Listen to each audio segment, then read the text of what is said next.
Hello and welcome back to WD18, the Watford fan channel, where today we're going to be doing a special video on Watford's incoming number 9, Mileta Rajović. Did I pronounce that correctly, Matthias? Well, he's like a Balkan Danish kid. So I don't know. I heard Rajović, Mileta Rajović. That's Rajović. kind of what we've been saying anyway. So Great. Okay, and of course you can see Matthias here. We've got a special guest with us, and if anyone who is joining us is new to the channel, any Danish fans, feel free to hit the subscribe button. Hopefully you'll be interested in what we're about to talk about. Matthias, do you want to just tell us a bit about what you do?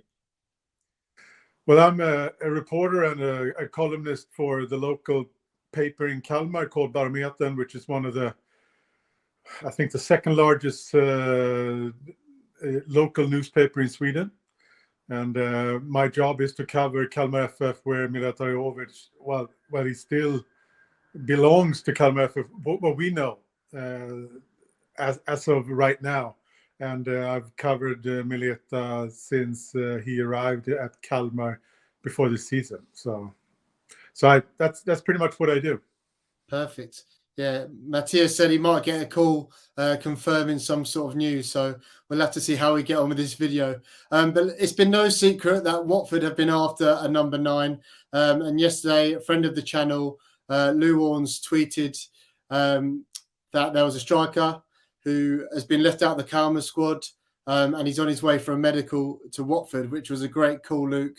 And then at 11:15 last night, the Watford journalist Adam Leventhal from The Athletic, he reported that Watford are hoping to conclude a deal to sign striker Mileta Rajović in the next 48 hours. The 24-year-old has been earmarked as the number 1 target in the club's search for a new striker. It's expected, if talks progress positively, that Rajović will join on a permanent deal and sign a long-term contract with Watford.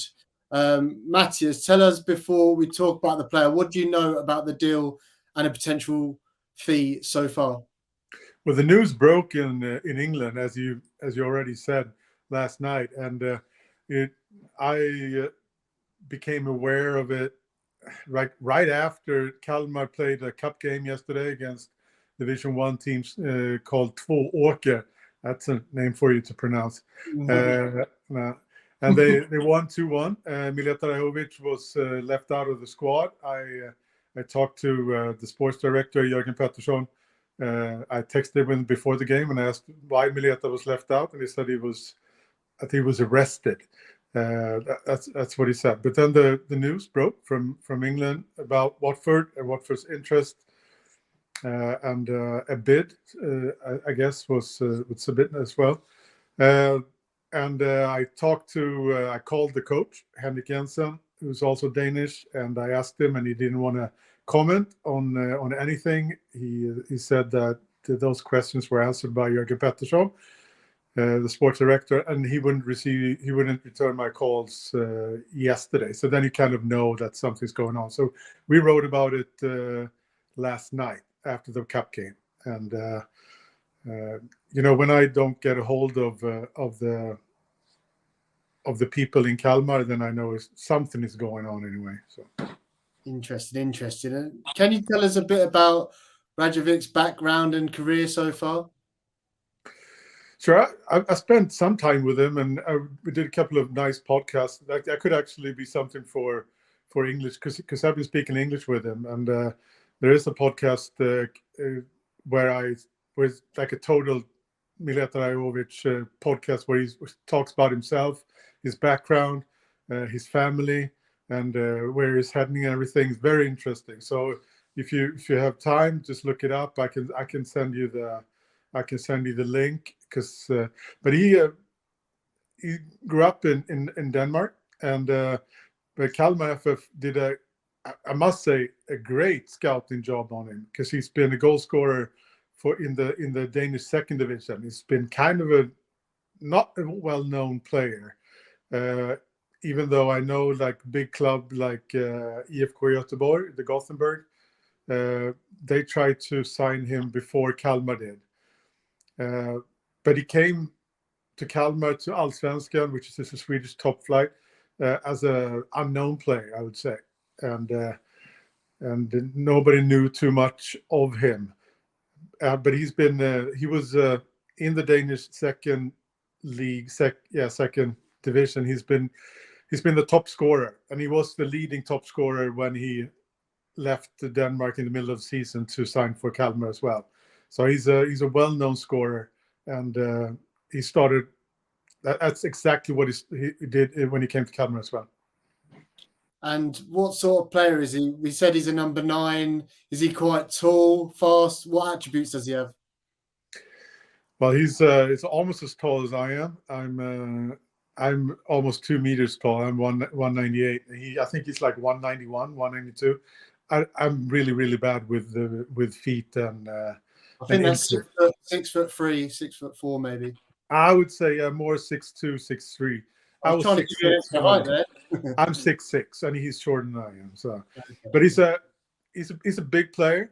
I would say he's like like when you get up there, when you're like 50 like me, you remember the old number 9s, the center tanks, like the Horst Rubers ones. You remember him, the old, like the German scorer? No. Is there any other current players that he's quite similar to? He's kind of a breed that's not very common anymore. Like the box, the finisher in the box, number 9, big player. That's pretty much what he does. He puts the ball in the net. And I mean, from the first practice I watched him, he's an incredible finisher with both his feet and with his head. And when he gets that extra, half a second or something, or a second, he's going to put the ball in the net. And that's what he did, because people, they were not ready for him when he came to Sweden.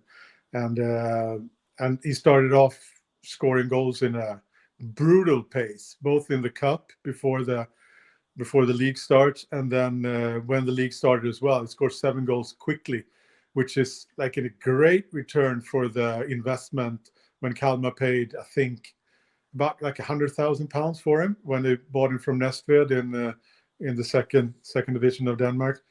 And so, I mean, if you score 7 goals in Allsvenskan and you pay like £100,000 for him, that's a great investment.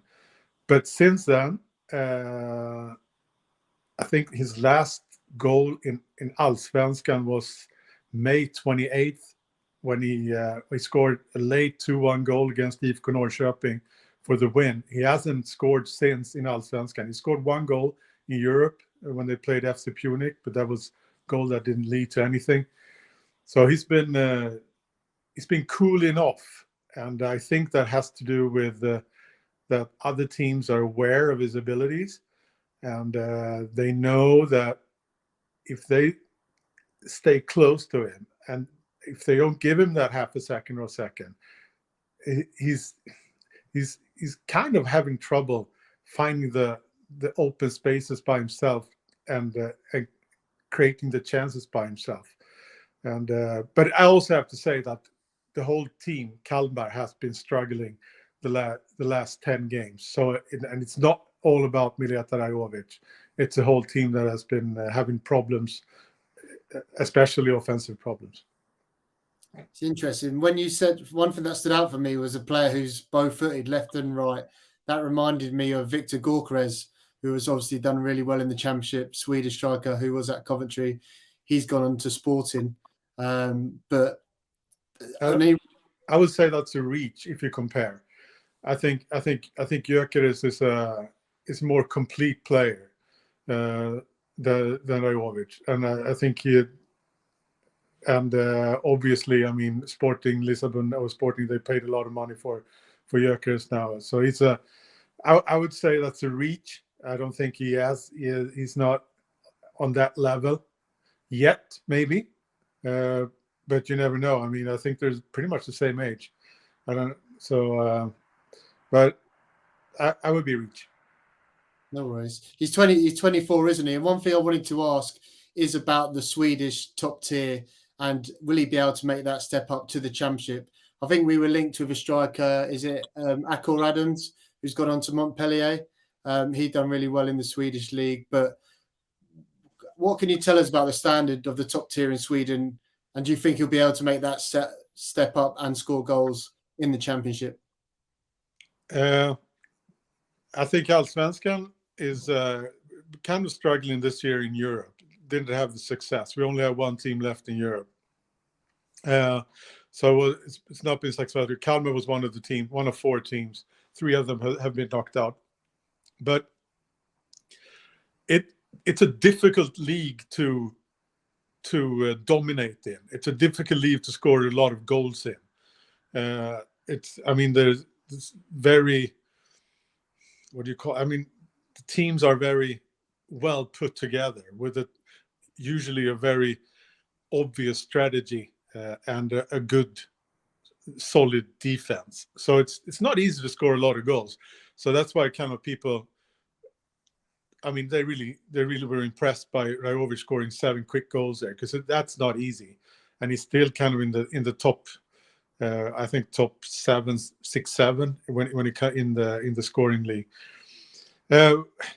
Obviously, Swedish players have been able to make the. Now he's a Danish player, but people from the Swedish league has been able to make the move to the championship before. And I think it's very much up to Watford how many balls they can put into the box, because he's going to be there, and when the chances come, he's going to put the ball in the net. I think he could have a bright future, but he also has to develop some of his game. I would say he's a big player, as we talked about, tall, kind of heavy, but he's not as good as a target player as you kind of would like a big man to be yet, I would say. He's also lacking some how can I say, like the play outside the box, like linking up with colleagues outside, and that game is not really there for him yet either. He is a box player. And he's furious in the box, and he goes for the ball, and I know that's kind of where a lot of championship teams, that kind of the style of play as well. So in that case, and if that could be a jackpot, it could be a jackpot for Watford if that, but I wouldn't count on it 100% yet. Interesting. And how much do you think? If a deal was to go through, how much do you know anything about a potential fee, or how much would you expect Kalmar would want for him? The number that's been bouncing around now is, I think it's like a little over £1 million. Is it 16 million Swedish kroner? Yeah. To me, that sounds. I don't know. I would have expected them to sell him for more than that.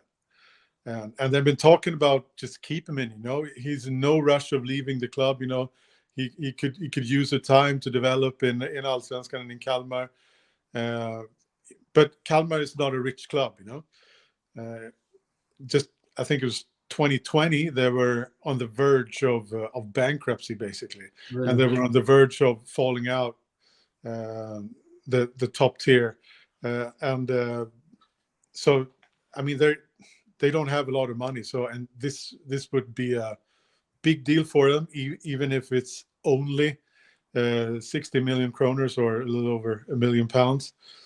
But to me, it sounds. I would have expected it to be more.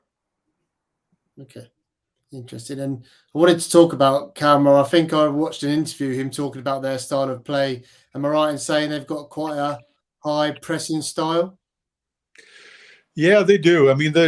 They Kalmar FF, they had in the 2008s, 9s, 7s there, they had a great squad with, I don't know if you know the players, but a guy called Rasmus Elm was this big star, and okay. he went on to play for CSKA Moscow. He played in AZ Alkmaar, and he was like the 2-time Russian league player, and that was, he's just I mean, the former Swedish coach Lag Lagerberg called him the second biggest talent ever in Sweden after Ibrahimovic, Really?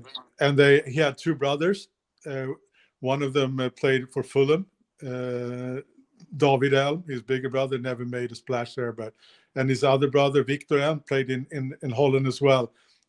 Became pro. They had a great team then, but they had a typical style of play where they were kind of a very direct style of play. And then came the bad years, really bad years, 2019, 2020. They had to do like a negative qualifying, to stay in the top tier. But then another coach, like former player, their former captain from the big years, his name is Henrik Rydström. He now coaches Malmö FF, which is the biggest team in Sweden. He came in with a total different approach of playing, and so they want to really keep the ball. They kept the ball, a new style of playing in Sweden, and they were very effective. First year they came from that negative qualifying, finishing sixth. Last year they were fourth, ahead of big teams like AIK, Malmö FF, and obviously he was picked up by Malmö FF in a hurry. But that's kind of the style of play that they kept. Now it's a little more direct, but still like a possession team, and working with a high press. And he does his defensive job, Mileta, always. That sounds pretty good. I mean, our new manager is Valerian Ismail, who's tried to implement a new style of play, which is possession based, but it needs that high intense pressing from the forward. And so what I'm hearing in terms of he's going to do his work off the ball and he's a striker is something that we're desperate. And me personally, I'm looking forward to seeing what he can do. We haven't got as much money as a lot of championship clubs, but I feel like this is the kind of recruitment that we should be going for.